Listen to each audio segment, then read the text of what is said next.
बांग्लादेशियों ने तमाम देश को धर्मशाला बना दिया और ये भारत के सनातन को खत्म करने की एक साजिश भी। देश की जनता को भ्रम में डालना और लोगों में नफरत फैलाने की बात ये लोग करते हैं। विकराल रूप से बढ़ते हुए जनसंख्या के विस्फोट में आप देश के साथ क्या करने जा रहे हैं? लिखा नहीं गया है, व्हाट्सएप यूनिवर्सिटी का तो नहीं चलेंगे। रिपोर्ट किसने बनाई, किसकी रिपोर्ट है बताइए? बीजेपी सिर्फ धर्म के नाम पे इलेक्शन लड़ना चाहती है, वो लोगों के लिए कोई काम नहीं करना चाहती। यह कांग्रेस की मुस्लिम तुष्टीकरण की राजनीति के कारण से हुआ। विश्व स्वास्थ्य संगठन ने, भारत के भी कई संस्थाओं ने चिंता व्यक्त की है कि बढ़ती हुई आबादी खाद्य सुरक्षा को चुनौती दे रही है।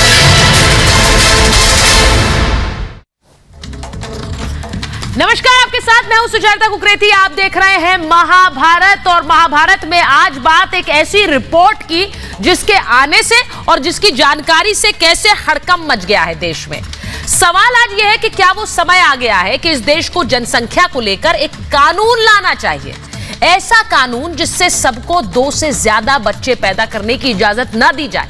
2 से ज्यादा बच्चे किए तो सरकारी सुविधाएं खत्म करने का प्रावधान होना चाहिए। क्या यह समय आ गया है? यह इसलिए कह रही हूं क्योंकि प्रधानमंत्री के आर्थिक सलाहकार परिषद की एक रिपोर्ट देश की बहुसंख्यक जनता के लिए चिंता का संदेश लाई है।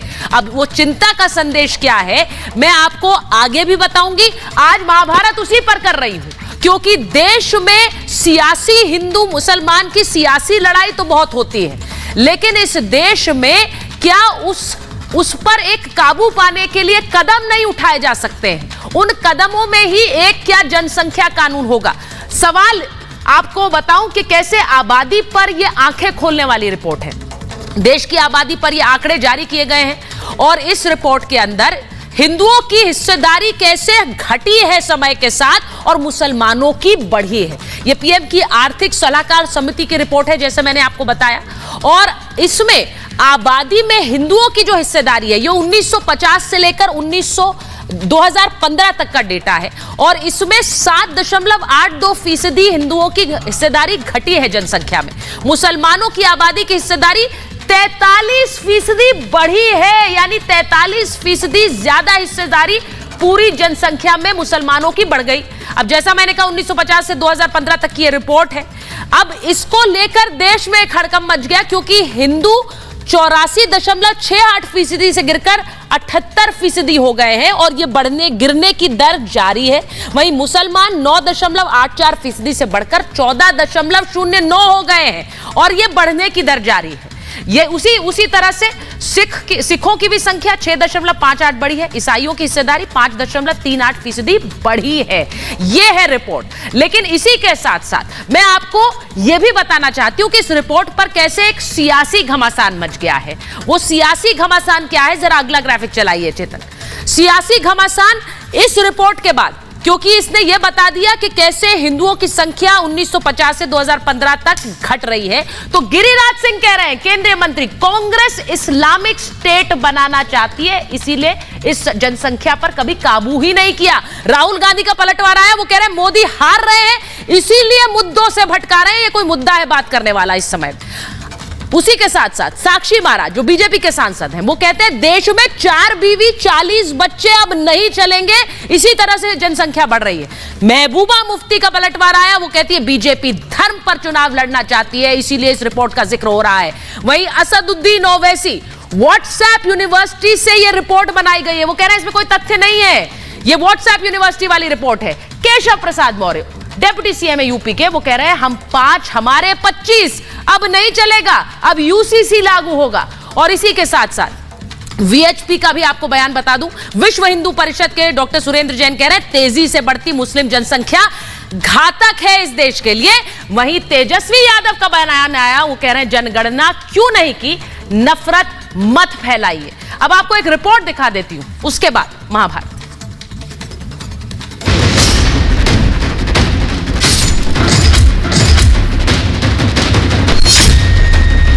इलेक्शन के समय हिंदू मुस्लिम इश्यूज इतने क्यों आ रहे हैं? आप जहां जा रहे हैं आप कह रहे हैं देश शरिया से चलेगा क्या? ये सवाल क्यों उठा रहे हैं? देश की सबसे पुरानी पार्टी एक धर्म के आधार पर कानून लाने की बात करते हैं। क्या अर्णव जी, ये मुद्दा आपको नहीं लगता कि देश की जनता को बताना चाहिए? क्या इस चुनाव में अभी और भी हिंदू मुसलमान होना बाकी है? क्योंकि मुस्लिम आरक्षण पाकिस्तान के बाद अब खुली जंग छिड़ी है जनसंख्या पर, और उसकी वजह है आंखें खोलने वाली वो रिपोर्ट जो बताती है कि आजादी के 65 सालों में देश की आबादी में हिंदुओं की हिस्सेदारी घट गई और मुस्लिमों में भारी बढ़ोतरी हो गई, जिसे बीजेपी गजबाए हिंद की साजिश बता रही है। के लिए अगर कोई जिम्मेदार है तो ये कांग्रेस पार्टी, बिहार में आरजेडी पार्टी, कम्युनिस्ट पार्टी, ये जिम्मेदार हैं। और जब तक सनातनियों की संख्या है तभी तक भारत में लोकतंत्र भी है। यह कांग्रेस की मुस्लिम तुष्टीकरण की राजनीति के कारण से हुआ है। कांग्रेस पार्टी ने मुस्लिम लीग की तरह काम किया है, जिसकी वजह से ये आबादी का जो संतुलन बिगड़ रहा है उसका एकमात्र कारण यही है। नरेंद्र मोदी के हाथ से चुनाव निकल रहा है, वो स्लिप कर रहे हैं और हिंदुस्तान के प्रधानमंत्री नहीं बनेंगे। उन्होंने डिसीजन ले लिया है कि अगले 4-5 दिन में आपके ध्यान को भटकाना है, कुछ ना कुछ ड्रामा करना है।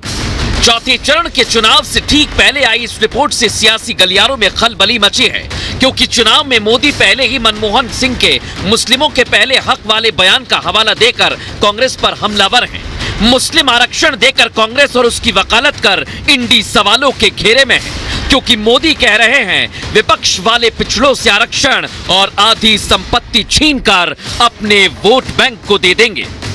वो कह रहे हैं कि वो आपका एक्सरे करेंगे, एक्सरे, कितनी जमीन है, घर कहाँ है, कितने कमरे हैं, घर में सोना है कि नहीं है, चांदी है कि नहीं है, मंगलसूत्र है कि नहीं है, जांच कराएंगे और आपसे वो लेकर के अपनी वोट बैंक को देना चाहते हैं। क्या आप आपकी पूंजी छीनने देंगे? हिंदू मुसलमान के नाम पर राजनीति बढ़ती ही जा रही है और अब ये रिपोर्ट इस सियासी आग में घी डालने का काम करती है। हालांकि सोचने वाली बात यह है कि 1950 से 2015 तक जनसंख्या के आंकड़ों के विश्लेषण से यही रिपोर्ट बनी है। जिस आर्थिक सलाहकार समिति ने रिपोर्ट बनाई है वो पीएम की एडवाइजरी कमेटी है। ऐसे में हाई प्रोफाइल रिपोर्ट ने चुनाव का रुख मोड़ दिया है। जब तक देश के राजनीतिक दल अपने क्षुद्र राजनीतिक स्वार्थ में जनसंख्या के विस्फोट में अपनी भविष्य की राजनीति देखते रहेंगे, भले ही दीर्घकालिक भविष्य देश का नष्ट हो जाए, तब तक ये चुनौती रहेगी और इस पे सभी दलों को दलगत भावना से ऊपर उठकर बात करना। और 20% वालों की आबादी का 44 की गति से ऊपर जाना, यह जिस देश का धर्म के आधार पर, मजहब के आधार पर विभाजन हुआ हो, उस देश के लिए शुभ संकेत तो नहीं है। ये केवल देश की जनता को भ्रम में डालना और लोगों में नफरत फैलाने की बात ये लोग कर रहे हैं। नेताओं की जुबान पर मुद्दे भी हैं और मुसलमान भी, तभी तो प्रचार में 15 मिनट बनाम 15 सेकंड की लड़ाई छिड़ी हुई है। छोटे को मेरा कहना है, तेरे को 15 मिनट लगेंगे छोटे, और हमको सिर्फ 15 सेकंड लगेंगे। 15 सेकंड अगर पुलिस वाला आया तो छोटे को बड़े को ये पता नहीं लगा कहां से आया और कहां को गया। बिल्कुल 15 सेकंड दे दीजिए। आप क्या करेंगे? अखलाक का हाल करेंगे, जैसा मुख्तार को किया वही करेंगे, या पीलू खान या फिर अपना रकबर। बिल्कुल आप दे दीजिए, मोदी जी के पास इख्तियार है, दे दीजिए 15 सेकंड। 15 सेकंड ने बोल के 1 घंटा ले लीजिए ना। विकसित भारत बनाम मोदी हटाओ के लक्ष्य को लेकर निकले चुनाव में क्यों पल पल एजेंडा बदलता जा रहा है। हर चरण में एक नया रण है। अब चौथे चरण में आबादी पर भीषण सियासत क्या थम जाएगी या 7वें चरण तक 7वें आसमान पर चली जाएगी? Bureau report, Republic Bharat. मैं बता दूं, मेरे साथ बीजेपी के प्रवक्ता शिवम त्यागी जुड़ गए हैं, हमारे साथ विनोद बंसल जी वीएचपी प्रवक्ता जुड़ गए हैं, दुष्यंत नागर जी राजनीतिक विश्लेषक हैं, कांग्रेस का पक्ष रखते हैं, कंचना यादव जी आरजेडी की प्रवक्ता हैं, सैयद जवाद साहब इस्लामिक स्कॉलर हैं। बहुत बहुत स्वागत आप सभी का। मैं शुरुआत शिवम आपके साथ कर रही हूं क्योंकि ये रिपोर्ट आई है और रिपोर्ट के बाद हड़कंप मच गया है, क्योंकि ये कहा जा रहा है कि चुनावों के बीच ये रिपोर्ट आना यानी कि ये सोच समझकर हिंदू मुसलमान करने की एक कोशिश है। लेकिन आपसे पूछ रही हूं, इस रिपोर्ट से क्या मायने निकाल रहे हैं आप?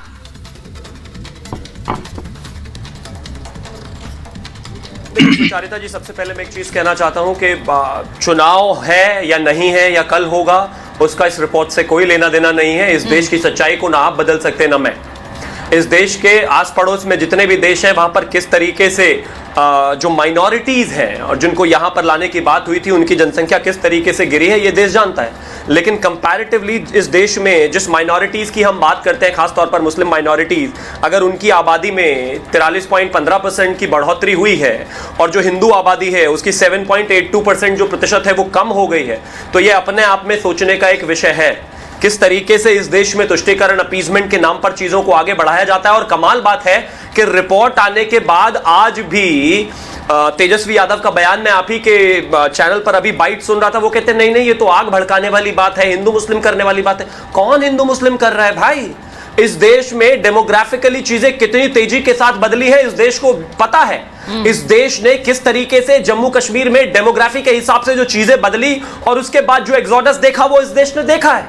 इस देश में अगर इस तरह की कोई स्थिति बन रही है, अगर माइनॉरिटीज अप्रोक्सीमेटली 44% के हिसाब से बढ़े हैं, तो भाई इसको एक्नॉलेज करने की आवश्यकता है। क्योंकि जिस देश का बंटवारा ही धर्म के आधार पर हुआ हो, उस देश में अगर दोबारा से 1951 के बाद 2015 तक की अगर हम बात करें, अगर बढ़कर माइनॉरिटीज कहीं ना कहीं 43.15% हो गए, बढ़े हैं, तो ये अपने आप में सोचने का विषय है। ये देश ना कोई एक और बंटवारा झेल सकता है, ये देश ना एक और डिवाइड झेल सकता है। और ऊपर से हमारे इंडिया अलायंस और घमंडिया के जितनी भी पार्टीज हैं, आप उनसे देखो सुबह से शाम तक तुष्टीकरण, आप उनसे कहोगे वो वक्फ को जमीन देंगे, आप उनसे कहोगे वो मुसलमानों को आरक्षण देंगे धर्म के आधार पर, आप उनसे कहोगे वो खुलकर हंगामा करेंगे, आप उनसे कहोगे वो बाबरी के लिए हिंदुओं पर गोलियां चलवा देंगे, आप उनसे कहिए, आप जो चाहेंगे वो आपको देंगे, बशर्ते बस कंडीशन एक ही है कि मुसलमान होना चाहिए आप। तो अगर ये स्थितियां हैं तो ये देश में इस बात पर डिस्कशन होनी चाहिए, चर्चा होनी चाहिए और इसको बेहतर करने के लिए क्या कदम उठाए जाने हैं वो भी आवश्यक है। और 10 सेकंड में बस मैं यही चीज कहना चाहता हूं, सुधांशु जी लगातार इस बात को कोट करते हैं कि तमिलनाडु में पेयम्बदूर में किस तरीके से कोलतार गांव में अगर एक मुस्लिम आबादी ज्यादा हो गई तो वहां पर यह कह दिया गया था कि यहां मंदिर हो ही नहीं सकते, पूजा का अधिकार हो ही नहीं सकता। वो तो कोर्ट में जाने के बाद वो चीजें वापस हुई है। ये देश ठीक है, मस्जिदों से जो 90 के दशक में कश्मीर में आवाज उठी थी वो आवाजें और नहीं जो बयान आ रहे हैं बीजेपी के, जो बयान आ रहे हैं बीजेपी के, मैं उसी पर जाना चाह रही हूँ। कंचना जी पहले आप जरा रिएक्ट करना चाहेंगे क्योंकि उन्होंने तेजस्वी यादव का नाम लिया है। इसको हिंदू मुसलमान करके देखना सही होगा या फिर ये सत्य है कि देश की डेमोग्राफी एक तरह से बदल रही है? जो बहुसंख्यक थे उनकी संख्या क्या 1950 के बाद से 2015 तक इस तरह से घटती रही है और वहां मुसलमानों की संख्या बढ़ रही है? ये रिपोर्ट कह रही है और ये रिपोर्ट जो है फैक्ट स्टेट करती है। ये कोई किसी तरह का कोई तनाव फैलाने के लिए रिपोर्ट नहीं आती है।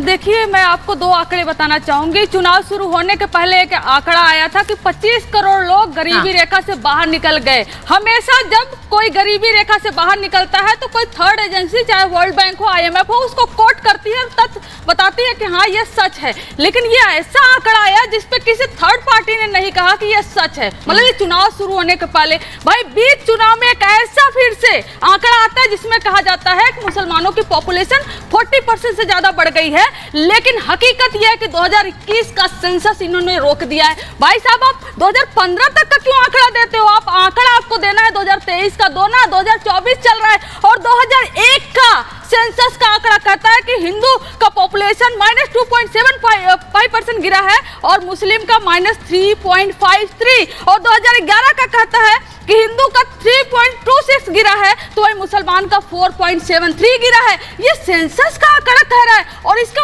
होम मिनिस्ट्री कराती है। और आप कौन सा आंकड़ा लेकर आए हो? अरे बीच चुनाव में मान लो हार कि आपके पास कोई मुद्दा नहीं है, आपने घुसपैठिया बोल दिया पहले ही फेज के बाद, आपने बोल दिया वो लोग जो ज्यादा बच्चे पैदा करते हैं और कल आपने अंबानी और अडानी पर भी बोल दिया तो रातों रात एक आंकड़ा आ गया उसको छुपाने के लिए, अडानी और अंबानी को बचाने के लिए, ताकि उन पर डिबेट ना हो। एक ऐसा फर्जी आंकड़ा, अगर हिम्मत है तो सेंसस करवा देते। वो आंकड़ा निकलवा देते हैं और आप यहाँ बैठकर बड़े बड़े ज्ञान दे रहे हो और आप मुस्लिम आरक्षण की बात कर रहे हो। सर, आंध्र प्रदेश में आपकी पार्टी टीडीपी से गठबंधन की है, वही टीडीपी जिसके मैनिफेस्टो में असेंबली इलेक्शन के लिए 4% मुस्लिम रिजर्वेशन की बात की गई है। जो आप हज की बात कर रहे हो, जो आप उसको मस्जिद में भी 5,000 रुपए पर महीना रिनोवेशन। नहीं, अब ये जो बात बोल रही है कजरारी शिवम, इसका जवाब दीजिए। वो कह रही है टीडीपी से आप गठबंधन करते हैं, ये तो नहीं चलेगा कि एक तरफ आप रिजर्वेशन पर हल्ला बोल रहे हैं। जल्दी से दीजिए क्योंकि मुझे विनोद बंसल जी के पास जाना है। दुष्यंत जी और जवाद साहब भी वेट करें। एक तरफ आप मना करेंगे और दूसरी तरफ खुद साथ में देंगे। भारतीय जनता पार्टी, बोलिए।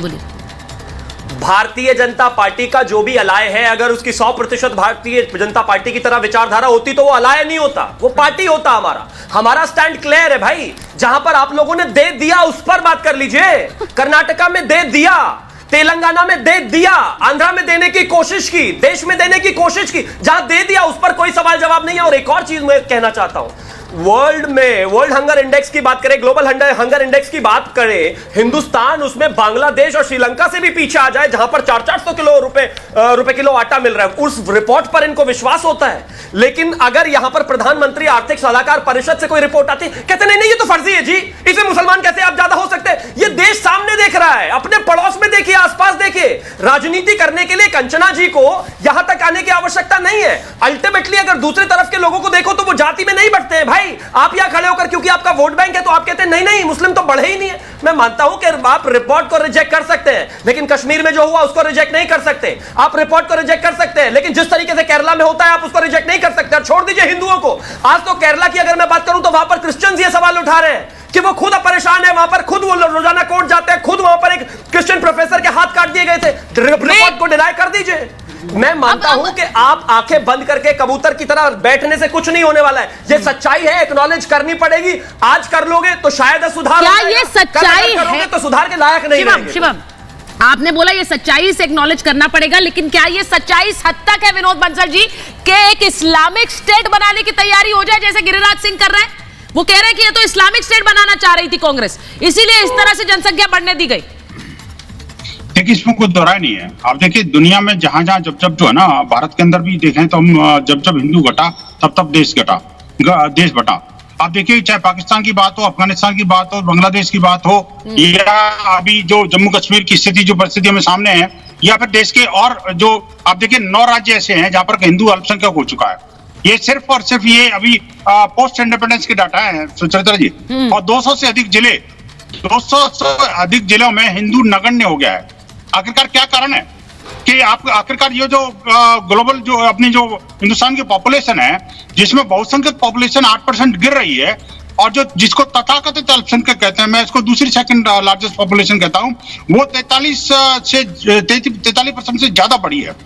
इसके पीछे कारण में मुझे चिंता ये नहीं है कि मुसलमान बढ़ रहे हैं, मुझे चिंता इस बात की है कि ये जो डेमोग्राफिक इम्बैलेंस है, और जो अभी तक वोट जिहाद की बात हो रही थी, जनसंख्या जिहाद की बात हो रही थी, जनसंख्या जिहाद का क्लियर कट वर्डिक्ट इससे सामने इस रिपोर्ट से आता है। आप देखिए कि इसके पीछे कारण क्या है। आप देखिए जहां पर दुनिया के अंदर जहां भी जब ये अल्पसंख्यक होते हैं, तब विक्टिम कार्ड खेल करके वहां के बहुसंख्यक समाज को उत्पीड़ित करने की कोशिश करते हैं, और जब ये बहुसंख्यक हो जाते हैं तो वहां के अल्पसंख्यकों को खा जाते हैं। आप देखिए जिस तरह की स्थिति बन रही है, वहां पर या तो धर्मांतरित कर दिया जाता है, या मार दिया जाता है, या पलायन को मजबूर कर दिया जाता है। पाकिस्तान देख रहा है, बांग्लादेश देख रहे हैं, हम म्यांमार देख रहे हैं, कई कंट्रीज हैं। आप देखिए हिंदुओं की नहीं बल्कि बौद्धों की भी संख्या बड़ी तेज गति के साथ घटी है। इसके पीछे कारण क्या है? देखिए इसके पीछे मानसिकता क्या है। कहेंगे बात करेंगे संविधान की और कानून चलाएंगे शरीयत का। हमें कहते हैं कि औलाद तो अल्लाह देता है और संसाधन सरकार देगी। क्यों भाई? औलाद अल्लाह देता है, अल्लाह की देन है जी। जब बच्चे पैदा हुए अल्लाह की देन, हम कम नहीं करेंगे। मैं कहता हूं पूछ लीजिए इनसे कि जनसंख्या नियंत्रण नीति कानून लागू करेंगे क्या? मैं कहता हूं क्यों दिक्कत है? मैं आज जो वाइडर डिबेट है विनोद बंसल जी, आज जो वाइडर डिबेट है, मैंने उसी से शुरुआत की कि क्या ये समय आ गया है एक ऐसी रिपोर्ट के बाद कि जनसंख्या कानून एक रियलिटी बने। और जब हम क्योंकि हम उसमें चर्चाएं तो बहुत करते हैं, लेकिन फिर चर्चाएं करते ही रहते हैं ना। अब बीजेपी भी बात तो करती है, इतने नेता बयान देते, करते कुछ नहीं उस पर। ये भी तो बात है, करना भी तो पड़ेगा ना, सिर्फ बयान देते रहेंगे। मुझे लगता है अगली सरकार इस बात को गंभीरता से ले रही है। देखो इनकी स्थिति क्या है, ये सरकार की तो मानेंगे नहीं, लेकिन सरकार से सब कुछ चाहिए इनको। अच्छा, ये भी एक पॉइंट ऑफ डिबेट है, ये भी एक पॉइंट ऑफ डिबेट है जवाद साहब, ये भी एक पॉइंट ऑफ डिबेट है कि सरकारी संसाधन किस तरह से इस्तेमाल हो रहे हैं। जब मैं कहती हूं कि भाई जनसंख्या नियंत्रण कानून पर बात करने का समय आ गया है, तो ये जब जो एक प्रपोजल टाइप जो आया था कि भाई जनसंख्या कानून बने, तो उसमें ये भी बात आ रही थी कि भाई 2 बच्चे हों, उसके बाद कोई सरकारी संसाधन नहीं मिलेंगे अगर आप 2 से ज्यादा बच्चे करते हैं, क्योंकि इस तरह का कानून लाना कि ब्लैंकेट बैन लग जाए वो तो मुझे नहीं लगता इस देश में मुमकिन है। लेकिन ये इसलिए जरूरी है कि भाई एक डेमोग्राफिक बैलेंस बना रहे। मैं आपको ये भी बताऊं जवाद साहब की इस रिपोर्ट में ये भी कहा गया है कि जो डेटा का जो विश्लेषण हुआ उसके बाद ये पता चलता है कि भारत में अल्पसंख्यक न केवल सुरक्षित है बल्कि जनसंख्या में तेजी से इजाफा हो रहा है, यानी सुरक्षित भी है, उनकी जनसंख्या में इजाफा भी हो रहा है, लेकिन इसी को लेकर बार बार हिटबैक भी किया जाता है कि देखिए अल्पसंख्यकों का बुरा हाल कर रहे हैं। जवाद साहब, वो झूठ बोल रहा था बड़े सलीके से, वो झूठ बोल रहा था बड़े सलीके से, मैं एतबार ना करता तो क्या करता। चुनावी समय में जो रिपोर्ट आई है वो चुनावी रिपोर्ट है, उसको सत्य में नहीं मानता। आपको पता है टोटल फर्टिलिटी रेट भारत का अब कितना है, बताएंगे सुचारिता जी कितना है, या भारतीय जनता पार्टी को बताएं। आइडल 2 होता है और वो हो चुका है। अभी जो हमारी को पैनलिस्ट ने बात करी कि आप सेंसस क्यों नहीं रिलीज करते हैं, भाई डेटा रिलीज करिए, वो रिलीज करते आपकी सच्चाई पोल खुल जाएगी। 3 स्टेट 4 स्टेट ऐसे हैं जिसमें आइडल 2 से अधिक है, उत्तर प्रदेश है, बिहार है, उसके बाद आसाम है और 1-2 स्टेट है। ये भी बता दीजिए कौन सी पोल ऐसे खुलेगी। हाँ। अभी आपको पता है एक रिपोर्ट और भी है, आजकल गिरगिट जो है वो बड़ी आत्महत्या कर रहे हैं, आपने देखा सुना?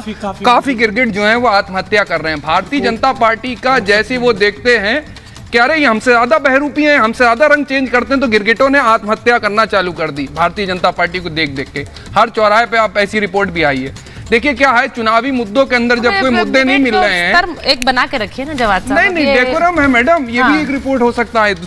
हम इस लेवल पर बात करने लग जाएंगे तो देखिए क्या है मैडम, आप सुनिए, फिर मैं शिवम को भी कह देती हूँ, विनोद बंसल जी से भी। मैडम सुनिए, इन मुद्दों के ऊपर भारतीय जनता पार्टी क्यों नहीं बात करती कि रोजगार जी आपको इस पर बीट भी अच्छा कर देंगे, मैं बता रही हूँ। किसानों के आय दोगुनी करने का वादा करा था, क्या हो गई? उसकी भी एक रिपोर्ट आना चाहिए थी। जो भयंकर बेरोजगारी इस देश के अंदर फैली हुई है उसके ऊपर भी रिपोर्ट आना चाहिए। इन 10 सालों में कितनी बढ़ी और कितनी घटी, उसके ऊपर बात कर लेते हैं। और सुनिए तथ्यात्मक तौर पे आपको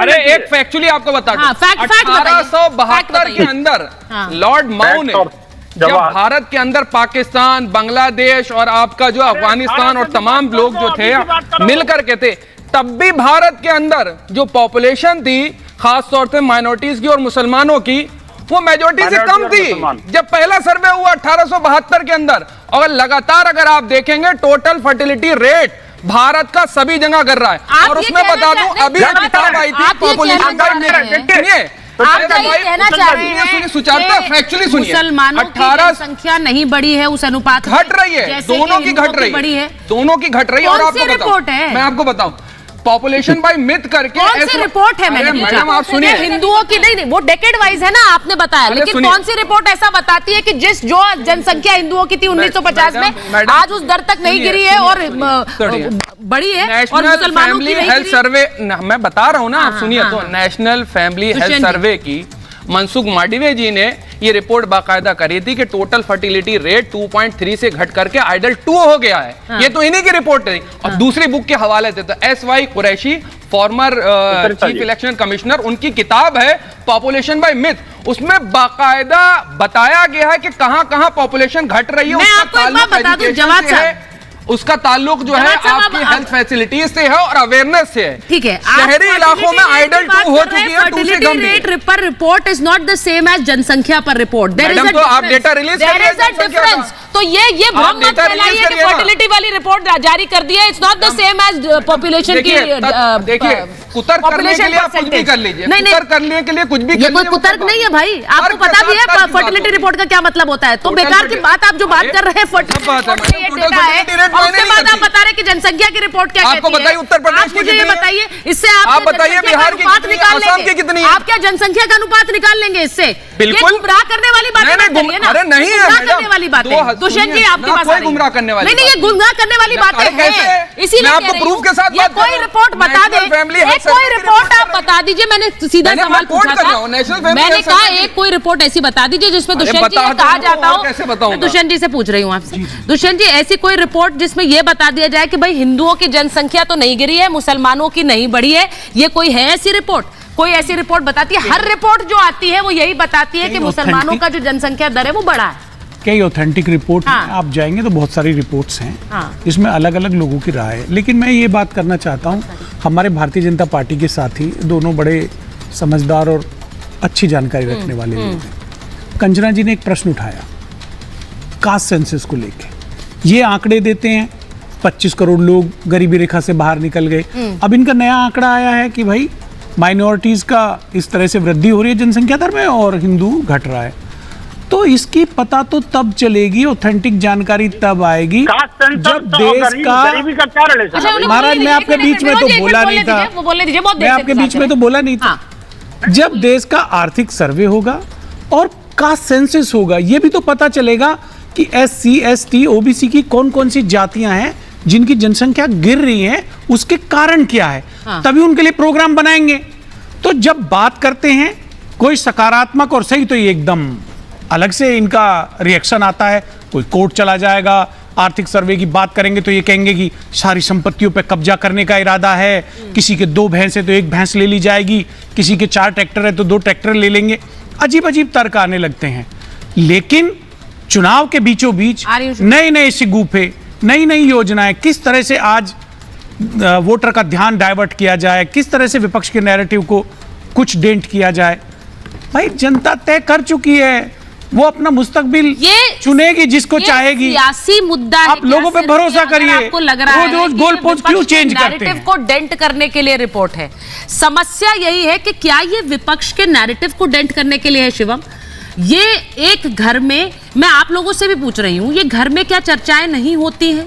आमतौर पर घरों के लोगों के घरों में भी ये चर्चाएं होती हैं। और इसीलिए मैं बोल रही हूं कि एक रिपोर्ट आती है जो उस पर मोहर लगा देती है, तो क्या इसके बारे में लोग नहीं सोचेंगे? और आपको अगर लगता है कि ये विपक्ष पर डेंट करने के लिए रिपोर्ट है, तो दुष्यंत जी आपको इसके बारे में सोचना पड़ेगा, क्योंकि देश का बहुसंख्यक जो है वो सोच रहा है इस तरफ। ये भी एक रियलिटी है, इसके बारे में आप इसको पहचान लेंगे तो आपके लिए अच्छा होगा। शिवम बोलिए जरा। देखिए जी, समाज में शिवम सुचारिता जी, क्या आपकी आवाज आ रही है मेरी? हाँ बोलिए, आ रही है। Thank you. देखिए, मैं एक चीज सबसे पहले कहना चाहता हूं, दुष्यंत जी, कंचना जी, बहन और मेरे मित्र, प्लीज थोड़ा पढ़ लेंगे तो ज्यादा बेहतर होगा। इस देश को एक बेहतर पर्सपेक्टिव मिलेगा। 2021 में जो जनगणना नहीं हुई थी उसके ऊपर सरकार ने बाकायदा अधिसूचना जारी करने की बात कही थी और कहा था और जवाब दिया था रिटर्न में, और जवाब यह था सुप्रीम कोर्ट में कि जो कोरोना की वजह से जनगणना नहीं हुई है, जनगणना डिजिटल 2024 में करवाई जाएगी। उसके साथ ही तमाम डेटा जो जातिगत आधार पर है वो भी सामने आएगा। अब इन्होंने कहा था कि जातीय जनगणना, अभी जनगणना क्यों नहीं कराई? अब जवाब देते हैं तो कहते हैं कुछ और तरीके से। गोल पोस्ट करने से कुछ नहीं होने वाला। 2024 में जनगणना भी हो जाएगी और जनगणना के बाद डेटा भी आ जाएगा, और डेटा आने के बाद धर्म का किस, अरे भैया कुछ चारिता जी आप इनको रोकेंगे क्या? प्लीज आप इनको रोकेंगे? कुछ कोरोना पे डाल दीजिए। प्लीज रोकेंगे आप इनको? 2021 में जवाब है, सुप्रीम कोर्ट में जवाब है। कंचना यादव के सामने जवाब देने से नहीं होगा, सुप्रीम कोर्ट में जवाब है। ऐसे नहीं कर रही है डिबेट, और सरकार ने माना है इस बात को। शिवम स्पीकिंग, अभी बोलिए। Thank you. मैं फिर से वही कहना चाहता हूं, सुप्रीम कोर्ट में यह जवाब फाइल हुआ है और 2024 में डिजिटली जनगणना होनी है, सरकार बता चुकी है, और जनगणना होगी। उसके बाद सारी स्थिति आपके सामने आ जाएगी। जिस तरीके से इस रिपोर्ट को देखकर आप जो है चतुर्मुर्ग की तरह धरती में सर घुसाए बार बार बोल रहे हो, नहीं नहीं ये तो बहुत ही एबनॉर्मल रिपोर्ट है, ये तो चुनाव की वजह से रिपोर्ट है। कोई बात नहीं, 2024 के चुनाव के बाद जब जनगणना होगी आपको समझ में आ जाएगा किसकी जो है पॉपुलेशन कितनी बड़ी। और एक और चीज, अगर इतना ही दर्द है तो जैसे ही जनसंख्या वृद्धि के लिए, जनसंख्या पर कंट्रोल के लिए, पॉपुलेशन कंट्रोल पर बात करती है सरकार या फिर सरकार का कोई भी व्यक्ति, तो भड़कने क्यों लगता है पूरा विपक्ष? भाई मैं कहता हूं फर्टिलिटी रेट गिरा है। कंचना जी बोल रही है, कंचना जी की बात से ऐसा लग रहा है, कंचना जी आप इसे फर्जी रिपोर्ट कह रही हैं, आपको लगता है ये रिपोर्ट फर्जी है? एक पहला डायरेक्ट क्वेश्चन, फर्जी रिपोर्ट है क्या ये? एक मिनट, मैं आप क्योंकि मुस्लिमों की जनसंख्या बढ़ी है ना, और कंचना जी की मजबूरी है। वो बोल रही है, रुक जाइए। शिवम भैया, एक 2019 का पोस्ट है जब इलेक्शन चल रहा था, आपका आरएसएस का जो एकता, हिंदू एकता जो मंच है ना, उस पर एक प्रोपेगेंडा चला था, और वो प्रोपेगेंडा मैं लेकर आई हूँ। उस पर लिखा था हम कुछ सालों तक होली दिवाली मना ले, क्योंकि जनसंख्या ऐसी बढ़ रही है कि 2030 तक कोई मुस्लिम प्राइम मिनिस्टर होगा। यह 2019 में चलाया था आप लोगों ने, और अभी 2024 में क्या चल रहा है? एक फर्जी आंकड़ा आ गया। अरे भैया, किससे वेरीफाई कराओगे? सर्वे कराने के लिए कोरोना नहीं था, सर्वे कराने के लिए कोरोना नहीं था, लेकिन गणना कराने के लिए कोरोना आ गया। इलेक्शन इतना बड़ा देश में चल रहा है, लेकिन गणना कराने के लिए कोरोना आ गया। अरे क्या बात करते हैं आप लोग? अरे कोई मुद्दा नहीं है तो हार मान लीजिए, क्यों फर्जी आंकड़े लेकर आते हो आप लोग? जनसंख्या नियंत्रण कानून होना चाहिए। गरीबी रेखा से बाहर निकले, कैसे सर्वे कराया आपने?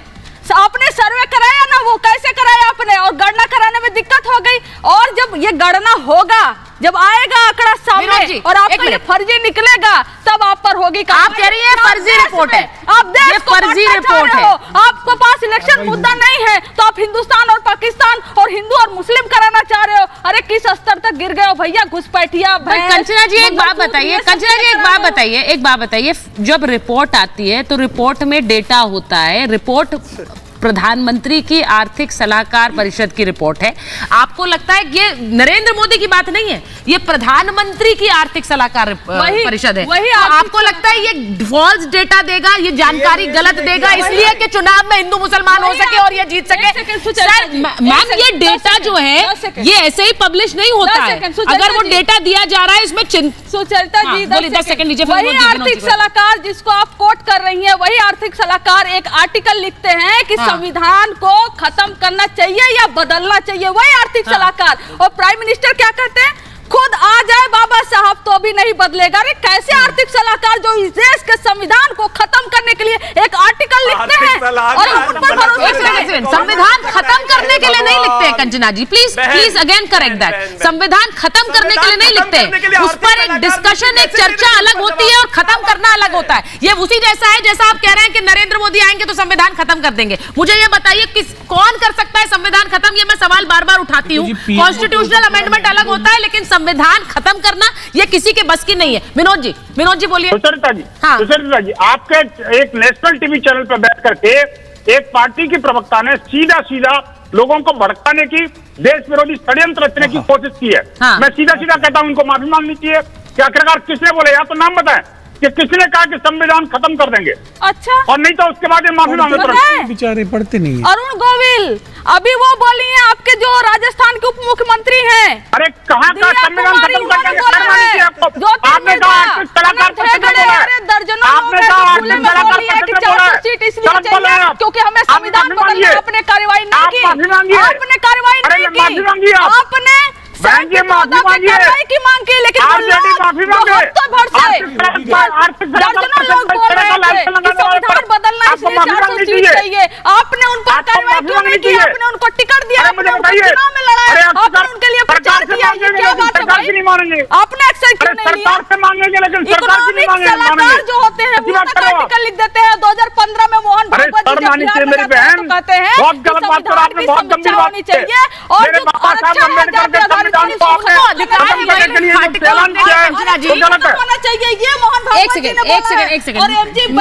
Late me come to the point. क्या ये समय आ गया है दुष्यंत जी कि हम एक पॉपुलेशन कानून की बात करें कि एक जनसंख्या कानून रहे इस देश में जो एक तरह से एक अनुपात भी बनाए रखेगा, या फिर आपको लगता है जरूरी नहीं है वो अनुपात बने ना बने? क्या फर्क पड़ता है? 1992 में मैं ग्रेजुएशन करने के लिए मेरा एडमिशन हो गया था, तब से ही मैं छात्र राजनीति से सुन रहा हूँ भाजपा के नेताओं को, समान नागरिक कानून संहिता आएगी, फलाना होगा, ढिमकाना होगा, जनसंख्या नियंत्रण कानून बनेगा। 10 साल ये रह लिए, लेकिन उन्होंने कुछ नहीं हुआ। 3 चरण के चुनाव में जब पिछड़ गए हैं तो अब ये सारी बातें कर रहे हैं। लेकिन पीएमओ का आपने बड़ा अच्छा मुद्दा उठाया कि भाई ये पीएमओ की सलाहकार परिषद की रिपोर्ट है। पीएमओ को छोड़िए, पीएम साहब कह रहे हैं टेम्पो भर भर के काला धन तो उद्योगपति कांग्रेस को दे रहे हैं, ऑथेंटिक ही होगा जब ही तो कह रहे हैं। प्रधानमंत्री कोई बात फर्जी तो कहते नहीं। फिर भाई आपकी ईडी कहाँ गई थी? अरे फिर आप टॉपिक चेंज कर रहे हैं, मैंने क्या बात करी है? टॉपिक चेंज नहीं कर रहा। टॉपिक चेंज मत करिए। अडानी अंबानी वाली रिपोर्ट पर पीएमओ की प्रमाणिकता कितनी अडानी रह अंबानी गई पर कल बहस है हुई इस थी मुद्दे महाभारत को में। उठा ला। आप एक दिन लेट है, आज बात जनसंख्या बुलाना चाहिए था कल मुझे गंभीर विषय पे। तो देखिए पीएमओ की प्रासंगिकता कम हुई है, लोग विश्वास नहीं कर रहे हैं। मैंने आपसे दूसरा सवाल पूछा, आप पीएमओ पर सवाल उठाइए, आप प्रधानमंत्री पर सवाल उठाते हैं, वो अलग बात है। मैंने पूछा कि क्या जनसंख्या कानून का समय आ गया है? देखिए पहले कास्ट सेंसस होगा, आर्थिक सर्वे होगा, उसका जनसंख्या कानून से क्या लेना देना? अगर कोई जनसंख्या कानून से क्या लेना देना है? कास्ट ऐसा सेंसस है, मैं बताना चाहता हूं, हम सुझाव देंगे। कोई समुदाय ऐसा है कि उसकी जनसंख्या गिर रही है, लगातार तो बढ़ उसको रही मेंटेन है। करने के लिए, बार बार ये बात कहा जाता है कि संसाधनों पर एक स्ट्रेस है, सरकार योजना बनाए, उस पर विचार करने की जरूरत नहीं है। शिवम, आप लोग सिर्फ विचार करते रहेंगे, बोलते रहेंगे बयानों में कि हम एक ला रहे हैं कानून, उसके ऊपर लॉ कमीशन इनवाइट करेगा सुझाव, लेकिन कुछ होगा नहीं। सुचारिता जी, इस देश में हमें इसी तरीके से ताने मारे जाते थे, चाहे वो 370 का विषय हो, चाहे वो राम मंदिर का विषय हो, चाहे वो सीएए का विषय हो, चाहे समान नागरिक संहिता का विषय हो, चाहे पॉपुलेशन कंट्रोल का विषय हो। जहां भारत, प्लीज बीच में नहीं बोलना सुचारिता जी, मेरी रिक्वेस्ट है, मैं दूर हूं, इसका मतलब फायदा मत उठाइए। मैं सिर्फ एक ही चीज कहना चाहता हूं, विपक्ष जो है, इंडिया अलायंस जो है, वो अपनी चीजों को, इस बात को एक्नॉलेज करने के लिए भी तैयार नहीं है कि इस देश में मुस्लिमों की जनसंख्या जो है अप्रोक्सीमेटली 44% के हिसाब से बढ़ी है। मैं हिंदुस्तान और रिपब्लिक के दर्शकों को सिर्फ एक चीज कहना चाहता हूं, डेटा पर भी अगर आप नजर नहीं मारना चाहते मत मारिए, अपने आसपास मार लीजिए, अपने आसपास देख लीजिए, अपने गांव में देख लीजिए, अपने क्षेत्र में देख लीजिए, अपने शहर में देख लीजिए, अपने प्रदेश में देख लीजिए, किस तरीके से जनसंख्या विस्फोट की स्थिति बनी हुई है। भारतीय जनता पार्टी आज इस पर बात कर रही है, पब्लिक डोमेन में यह विषय है, हम इस पर डिबेट करते हैं और डिबेट के बाद इस चीज को भी अप्लाई करेंगे। लेकिन अगर इंडिया अलायंस वालों का बस चले तो वो इस बात को ना मानने को तैयार है कि मुस्लिमों की आबादी बढ़ी है, और ना उनको इस बात से कोई फर्क पड़ता है कि इस देश में कितने भी कश्मीर विषय हो जाए, उनको कोई दिक्कत नहीं है।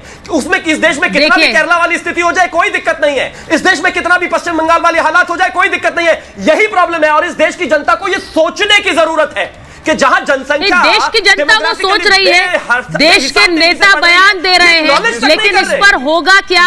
समस्या ये, जैसा मैंने कहा कि हर घर में ये चर्चा होगी, अभी भी होती है, और इसीलिए इसको आगे ले जाने के लिए, या अगर ये अनुपात बनाए रखना या फिर नहीं बनाए रखना, ये खतरा है, तो इसके ऊपर क्या होगा ये आप सबको सोचना होगा। मैं एक बात ये भी बताऊं कि आज हैदराबाद में मैं थी और असदुद्दीन ओवैसी से मैंने बात की है। असदुद्दीन ओवैसी मुस्लिम आरक्षण, आबादी बढ़ने को लेकर, इन सब पर उन्होंने खुलकर बात की है। मैं आपको सुनवाना चाहती हूं कि असदुद्दीन ओवैसी ने आज क्या कहा है।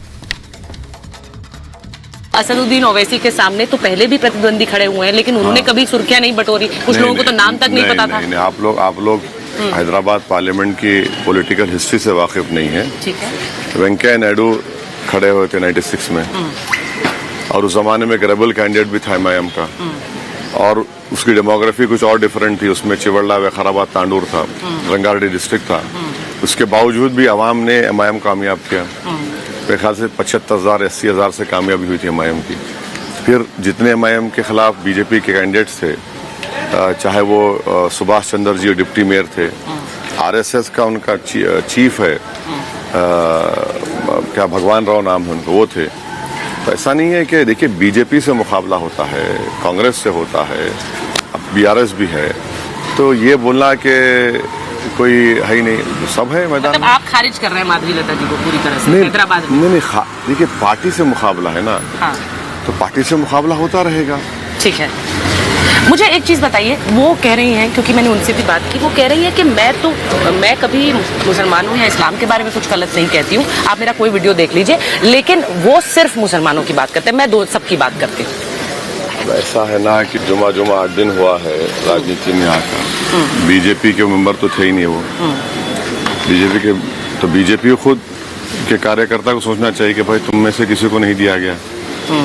दूसरा ये है कि हमारे पास पुराना पुल एक डिवीजन है म्यूनसिपल, वहाँ पर राजमोहन 4थी मरतबा कॉर्पोरेटर है, और पिछले म्यूनसिपल इलेक्शन चुनाव में अमित शाह कर कैंपेन किए थे वहाँ पर, तब भी राजमोहन जीत गया। मतलब आप भी उन पर नजर बनाए हुए हैं? हाँ? आप भी उन पर नजर बनाए हुए हैं, कंटेस्टेंट हैं वो आपके सामने। हमारे पास जो है ना, हम सब पे नजर रखते हैं, लोगों को दिखता है कि नजर नहीं रखते, सब पे नजर रखते, बल्कि हमको लोग आके ये भी बोल देते हैं कि साहब इस घर में क्या हो रहा है। हाँ। नवनीत राणा कल आई और उन्होंने वो 15 मिनट वाले वीडियो पर बोला कि 15 सेकंड अगर आप हटा दो तो हम बता देंगे। हटा दीजिए ना, दिखा दीजिए हमको क्या करेंगे आप। चलिए हटाइए, मोदी जी को बोलिए चलिए 15 सेकंड हटा के देखिए क्या करेंगे आप।